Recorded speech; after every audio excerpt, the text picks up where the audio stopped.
Então, graça e paz a todos, né? Deus abençoe grandemente a vida de vocês.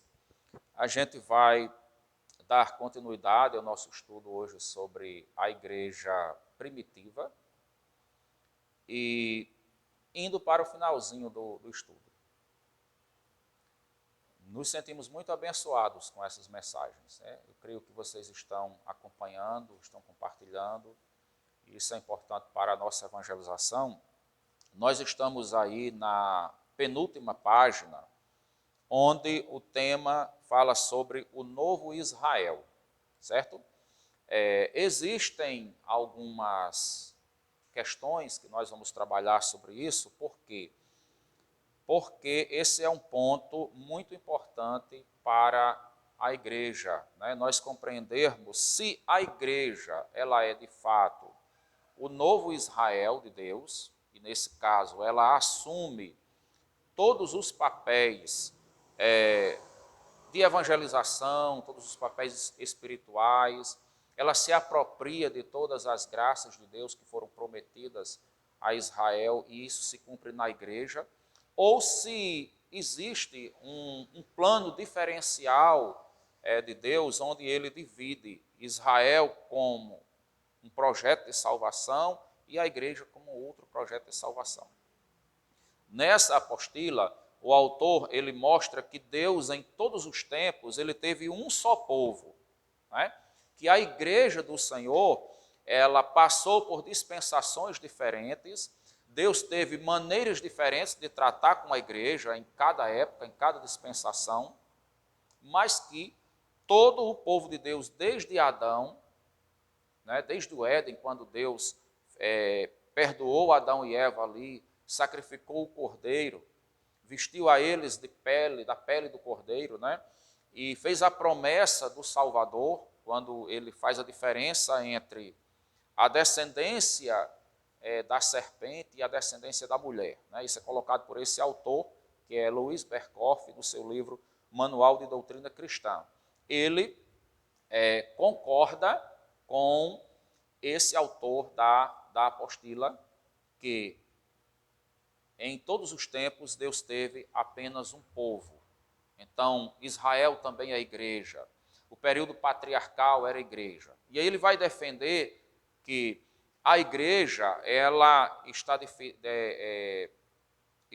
dividida em períodos diferentes. Ele começa falando do período patriarcal. O período patriarcal é o período de Abraão, Isaac, Jacó, né? Era o período de Noé, né? Era um período patriarcal, e onde os patriarcas ou chefes de família, eles exerciam as funções também religiosas.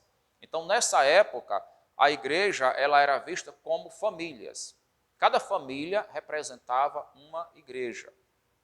Não havia uma adoração pública, coletiva, embora ele mostre que em Gênesis capítulo 4, se não me falha a memória, a gente vai ver daqui a pouco o versículo 26, ele diz que parece ter havido um momento de uma adoração coletiva. Então essa era a igreja no período patriarcal, Deus lidava com famílias. Depois vai vir o período mosaico, que foi o período da lei de Moisés, quando a igreja sai daquele grupo, de grupos restritos de famílias e se torna uma igreja nacional. Então Deus agora, a partir daí, ele vai trabalhar com uma nação, a nação de Israel, quando Deus tira o seu povo ali do Egito e leva para a terra prometida, lhes dá um território nacional e a religião judaica passa a ser uma religião nacional. Depois desse período, vai vir o período neotestamentário, né, que é o período que nós estamos vivenciando até hoje. Então, no período neotestamentário, segundo as informações de Louis Berkhoff, ele diz que a partir do Pentecostes, a igreja ela se desassocia do Estado, né, porque havia uma teocracia no Velho Testamento. Era uma igreja nacional e teocrática. Deus tinha um representante dele que governava o povo ali, de forma nacional. No Novo Testamento, A partir do Pentecostes, quando Pedro se levanta ali com os 12 apóstolos, e no capítulo 2 de Atos dos Apóstolos está escrito isso, começa a pregação da igreja. Jesus tinha dito também em Atos capítulo 1, versículo 8, quando ele fala assim: e recebereis poder ao descer sobre vós o Espírito Santo, e ser-me-eis testemunhas, tanto em Jerusalém, como em toda a Judéia e Samaria, e até os confins da terra. Então, nesse momento, Jesus amplia essa visão do ministério da igreja. A igreja deixa de ser nacional e começa a ter uma influência evangelizadora internacional. Ela passa a levar a palavra de Deus para todas as nações, né? E aí ela se torna missionária. Então, esse é o período da igreja neotestamentária, colocada por Luiz Berkhoff.